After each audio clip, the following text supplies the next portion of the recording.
Welcome to Closer to Venus. I'm Johnny Burke, and today's guest is Robin Retallick. He's an engineer who considers himself one of the least likely of candidates ever to have ended up channeling, which he's been doing now since 2008. He's the founder of the Law of Attraction Club, a community whose particular focus has been to get past the stories to the simple fundamentals upon which all stories are built. Robin, welcome to the program. Hi, John. So the teachings of Abraham through Esther Hicks, I imagine, had a really big influence on you. How did you discover that in the first place? Yeah, well, Eva, my wife, we'd been to a few things together, and she left it in the car one day, a CD, which was an audio recording of Esther Hicks channeling Abraham. So when I hopped in the car and turned it on, away the audio went. I thought, this is a bit wacky. But then as I listened, I got a bit fascinated because I'd started my life like a lot of us do with Christianity, and then gave that up as being too illogical and unattainable, in fact, from as I perceived it. And so this was something different, a way of explaining who we are and understanding how we can create our own world. And long story short, that was the beginning of 18 years of listening to their audios, listening to their, going to their seminars, being in their hot seat, and all that sort of thing. But still questions remained at the end of that, and that's when we got into our own exercises here. Why do you consider yourself one of the least likely candidates to have ended up channeling? Maybe it's a preconceived idea of people who channel. But, I come from a very nuts and bolts engineering background, as you mentioned. And to me, it had to be logical, it had to make sense. There was nothing woo-woo about it from my perspective at all. And when I heard Esther doing it, I guess I never really asked myself the question all that much seriously, but I never considered that I'd be a possible channeler. And so it wasn't until it happened that I realized anyone can do it. People are doing it. You're doing it in ways that you're not consciously doing it, but you're doing it nevertheless. That's definitely something I do hear a lot, that we are all doing it in some form or another. So who, or should I say, what exactly is Abraham? Well, I can give you their definition of it, which is a group of conscious beings who happen to be interested in some of the thoughts and questions that we have. And if you think about law of attraction, you attract that which you expect. They get attracted to us from their end by law of attraction, even as we get attracted to them. Okay. All right. Now, these beings they don't seem to be earthly beings. They're from somewhere else. Where exactly do they come from? Or do we even know? Yes. Your essence and my essence, John, we are conscious beings, conscious awareness, sentient beings. We're in now a space-time world. And so we get caught up with the physicalness of what we are. But at your essence, you're much more, part of the collective consciousness than you are, a human being on planet Earth, for example. And they are just a part of that. They're not in our realm. Not playing the game of life on Earth in a space-time world, for example. But they do respond to our questions, to respond to our requests for information. So do they identify with any particular galactic sphere or area, or not necessarily? No, not at all. Okay. So let's talk about the law of attraction. This is apparently nothing new, and I'm sure that there's a lot of marketing opportunities that arose because of the law of attraction. So you started the Law of Attraction Club. How is that different from what we've read in books about the law of attraction, or is it not that much different? Well, there's a lot of versions of the law of attraction, of course, right? One of the things that I discovered, the first person we had channeling Abraham, if you like, was a girl out of South Africa, of all places, called Nina Farrell. And at one point, she was channeling to me, because we started hooking up with her and taking this thing public. She was channeling to me on the benefits of astrology. And me being more of the scientific mind, that didn't go down too well. So I'm sitting there thinking, how can this be? All right? And that wasn't the first example we'd had of somebody whose story got into what was coming through. And so I didn't know much about channeling by the time when we started out, even though we'd listened to Abraham for 18 years. But it's always a collaboration between the channeler and the entities being channeled. And the degree to which my story intrudes upon what comes out of my mouth, all right, is a function of me being aware of that. And when I've got these sort of conflicting stories, it became important for me, as you mentioned in your intro, to get to the underlying absolutes. What is there that's true for everybody, irrespective of their story? And that's where we've been heading. So that's been a very strong intent of ours. So what exactly is channeling, and how is it different from, say, something like a mediumship reading, for instance? If you like to think of yourself as conscious entities, there are no boundaries anywhere in this, but you can conceptually think of yourself as being a conscious you that's sitting there right now asking these questions. And there's a subconscious you, which, from the moment you were born, you can think of as having been looking over your shoulder, seeing how things work, and then taking over all the things that it can do that you don't have to do. So it handles all the high volume tasks, for example, and it learns from you. And then there's a third component, if you like, call it your superconscious, which is, if you like, more connecting back to the Abraham area of this world, the non-physical, the non-whatever, back to the collective consciousness, which you are always linked to. You're never separated from it entirely. When James Taylor, for example, says, I didn't really write those songs, I was just the one that heard them first, and I remembered them, and I wrote them down. He says, I was sort of channeling. Now, James, from the sound of it, knows very little about channeling, but that's exactly what he was doing, all right? And so it takes many forms. When you get this bright idea out of the blue from somewhere, from whence does it come? It certainly doesn't come from anything generated by a physical brain. And so it turns out that you and your subconscious are doing a dance all the time, passing off responsibility for who does what all the time. But there's also a superconscious component you're hooking into, which is a source of information from off the holodeck, as I call it, all right? And that's what we're hooking into more when we're channeling. Is that related to the superconscious, that is that related to the higher self? Call it that if you like, yes. Okay, so it is related. Okay. And by the way, that's not the first time I've heard about a musician channeling, as it were. Keith Richards is often quoted as saying, I didn't write the songs. I was just there to basically... The vehicle, right, yeah.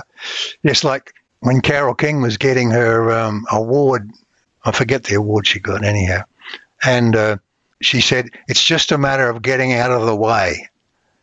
And that's a pretty good definition. Channeling is more about unlearning that you can't do something than it is learning to do something new. If you believe you can, you will. So the Law of Attraction Club it sounds like it's a lot different than what we read in books. It's a little bit more nuanced, to say the very least.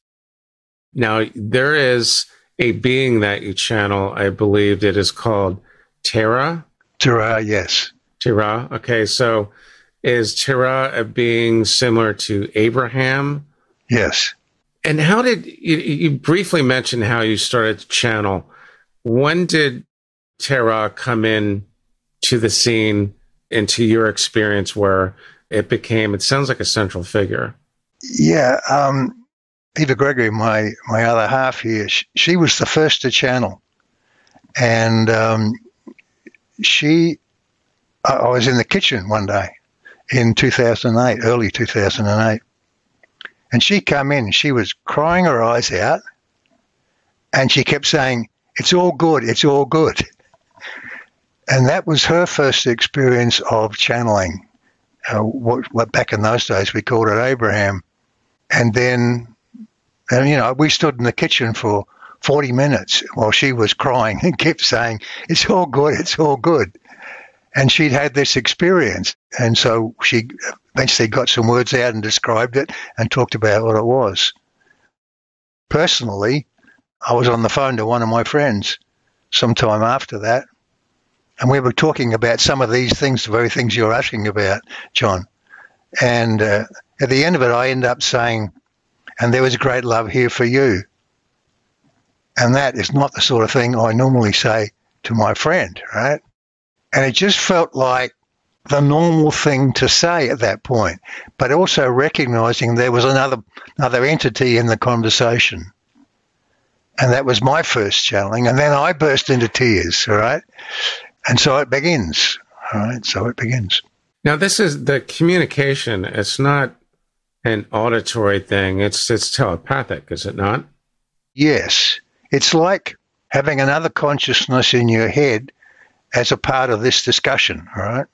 And you're recognizing that some of the thoughts and words are not yours. That's different. That's new. But you speak them just the same, right?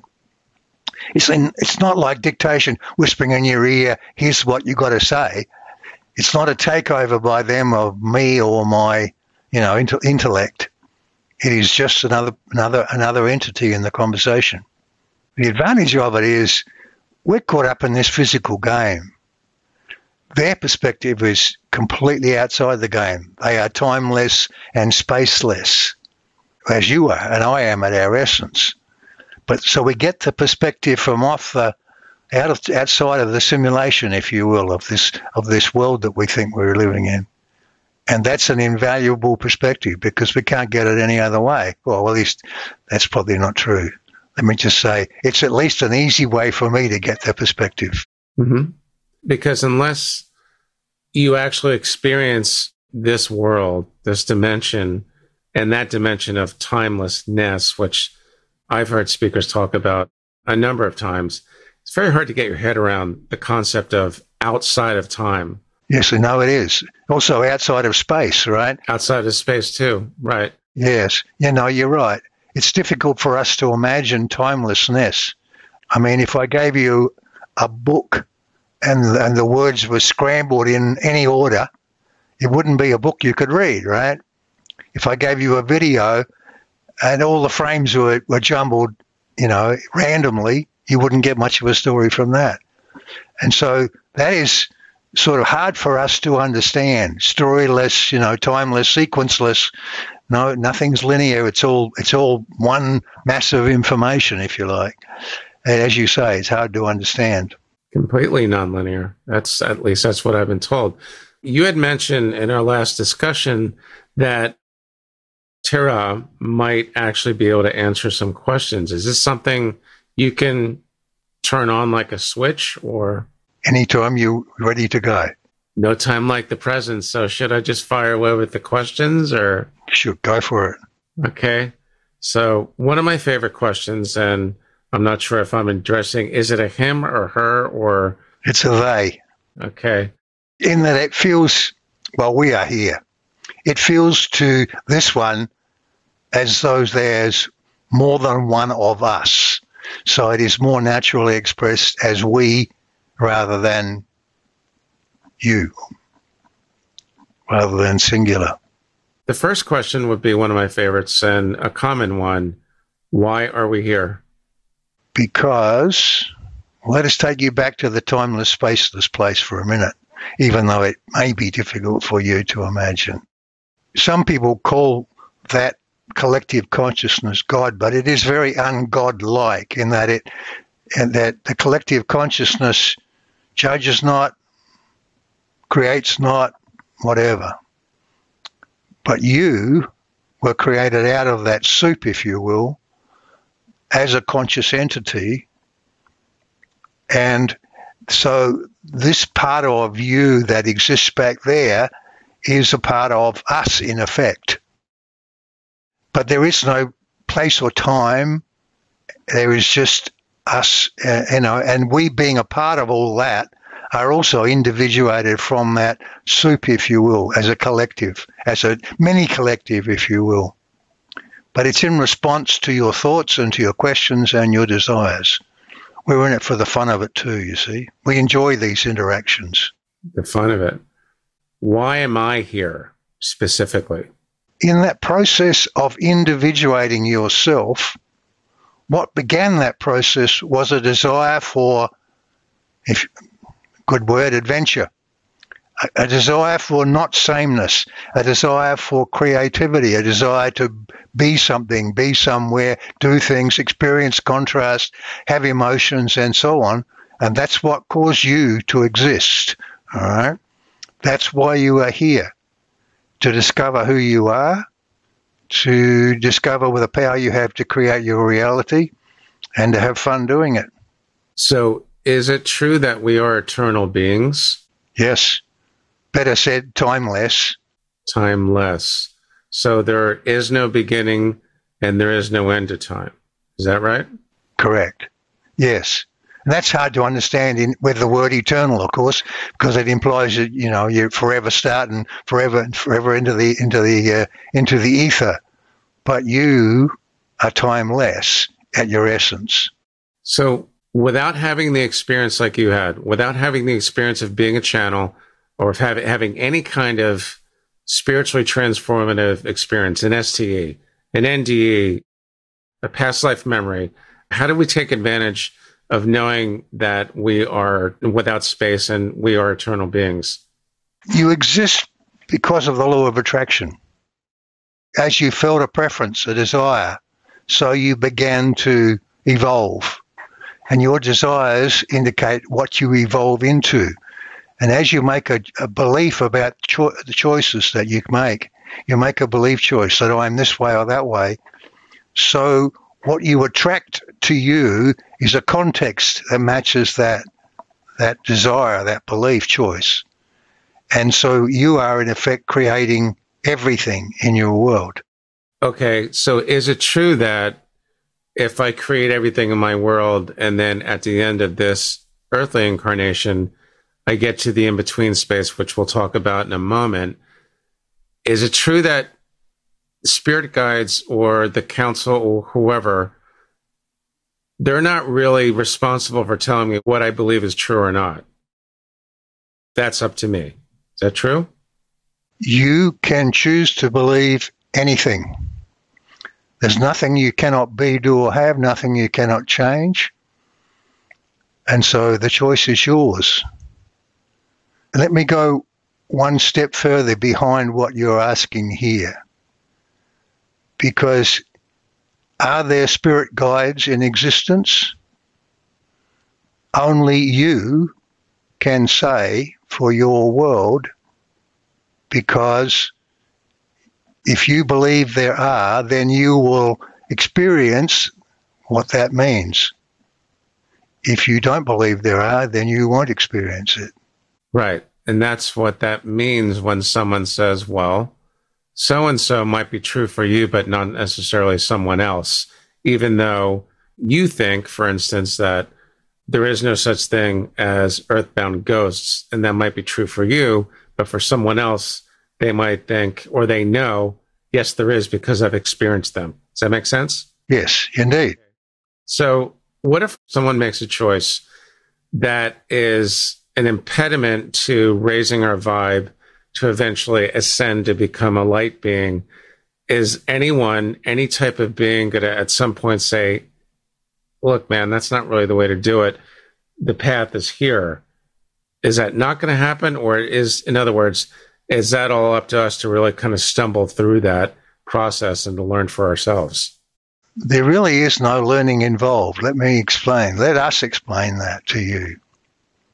You just got an attack of the I-wees, as we call them.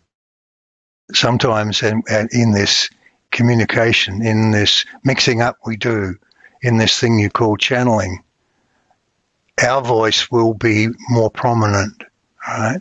And so it comes out as we. Sometimes he elbows his way into the conversation and it comes out as I.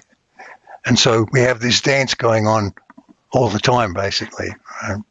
Pronouns are a big topic these days. I totally understand that. But to rephrase the question, if we make a bad choice at some point to indulge in drink and drugs and, misogyny and hedonism, and that's our world, is there not someone at some point going to kind of give us some advice to say something like, well, you can do that, but you're never going to raise your vibe? Will that happen if we want it to happen? Or is it all up to us to really just learn it at some point, even though you say there is no learning? Let us answer this way. We would say you have an internal emotional guidance system, is the term Abraham used for it, and that's a pretty good way of describing it.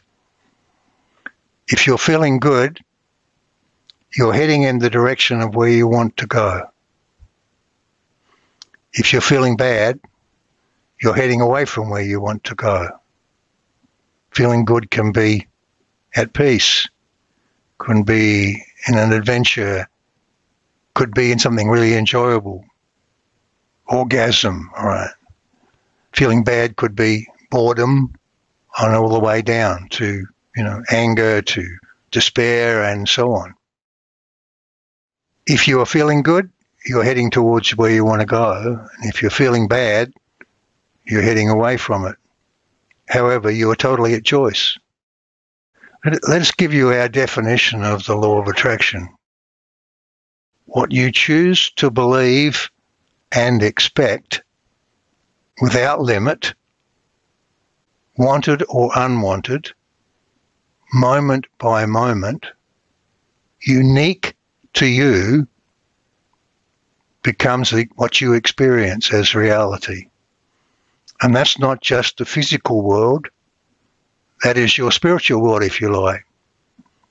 So if you imagine that you have a guardian angel, then the experience of having that will appear within you, etc. So it's not just the physical. All of these terms you're using, and there are many of them, ascended, all of these hierarchies that are said to exist, these are yours if you choose to believe in them, but they are not absolutes. So what happens to someone that does not believe there's an afterlife, that once we die, that's it, we just go into the ground?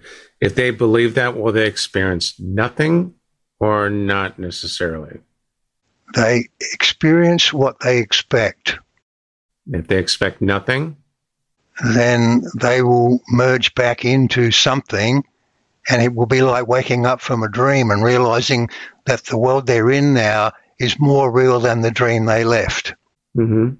We talked earlier here with you about time and how difficult it is for you to imagine timelessness.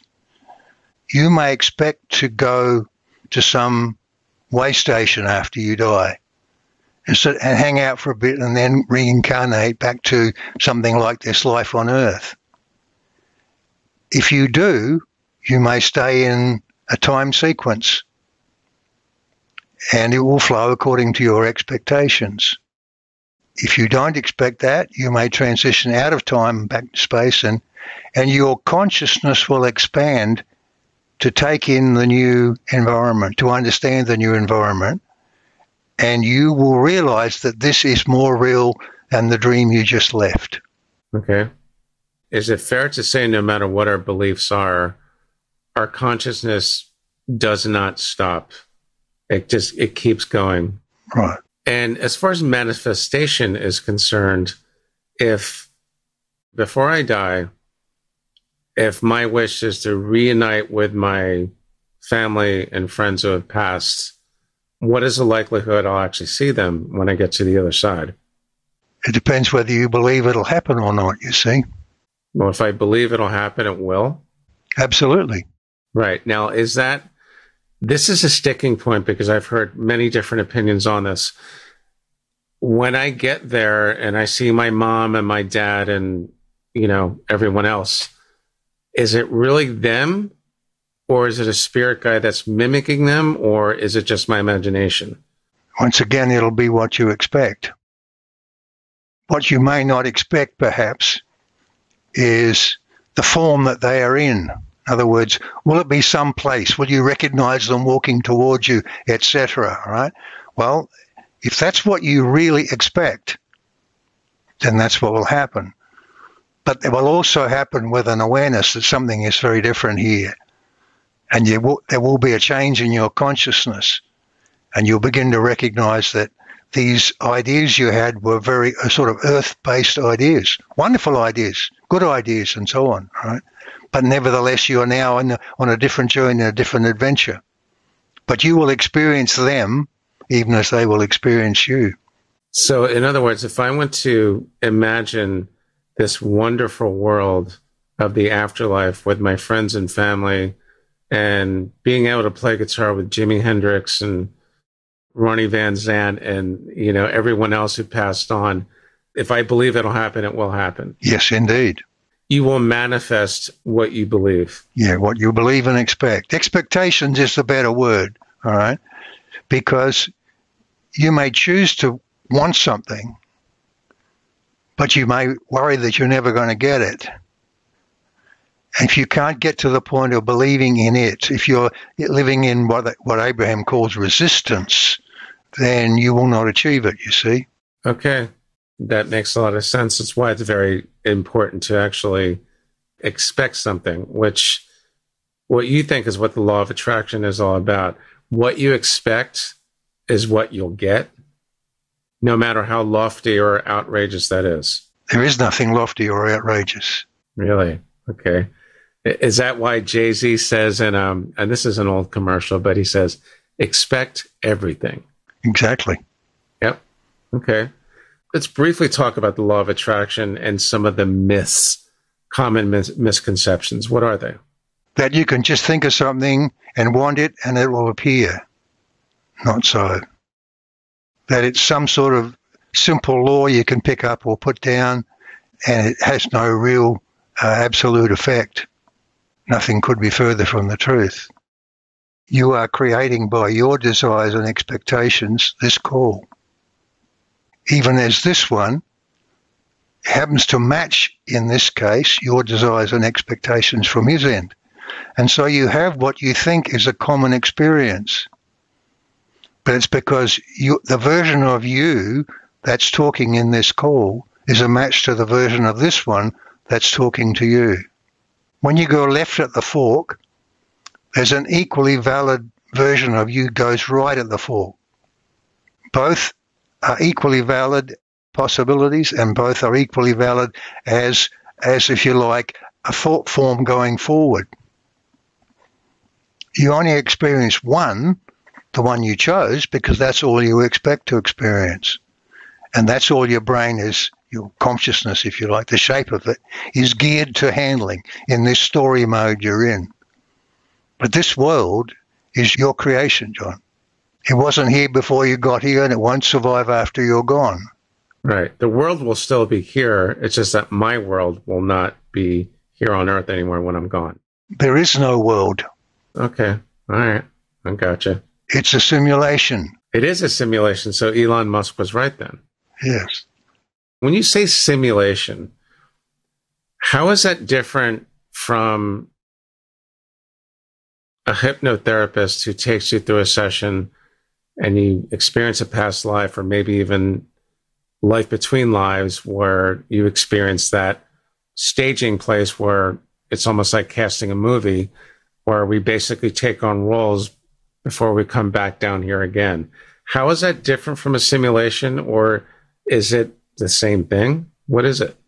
Let's start here. You're living in a simulation. You say, how can that be? I bumped my knee against something and it hurts. It's solid. It's real. And we would say to you, what you experience as your knee when it meets a solid object, then what you experience is what you expect, which is pain. But it is all at the level of thought. Now, we know that this is a concept that is maybe difficult for some to understand, but there is no real world at all. It is all at the level of thought. Indeed, it is hard for a lot of us to get our heads around that, but because I hear a lot about simulation.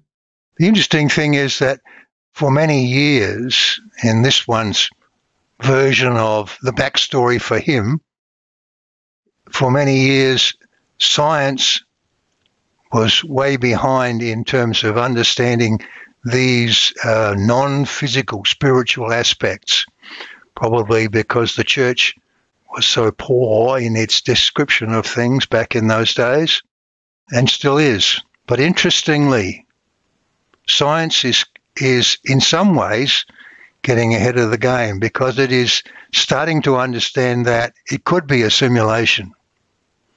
They're still very much trying to hang on to physical as real, but at the same time posing that maybe we are in a simulation. And that is ahead of, in many respects, many of the gurus, many of the religions of the day, and even many of the fellow scientists, right? Now, are you able to, as Terah, can you easily switch back to Robin so I can get some perspective from him? Sure. We appreciate your participation. Much appreciated. So, Robin, now that we've been communicating with Terah, were you conscious the entire time of what was going on? Were you a spectator, or how exactly does that work? Very conscious. In fact, sometimes I'm ready to put my sixth sense worth in here. All right. It's like there's a third person in this conversation with you and I, John. All right, and they're sitting at the table, and we're discussing these ideas. The only difference is everything's coming out of my mouth for two of us. All right, that's really the only difference that exists. Okay. Anything else we should know about your experiences and about channeling? Everyone can do it. Mm-hmm. I like to say it's as normal and natural as having breakfast. There's nothing woo-woo about it at all. All right? We have run many courses in the Law of Attraction Club teaching people to channel. We've never had a failure from anyone going through those courses.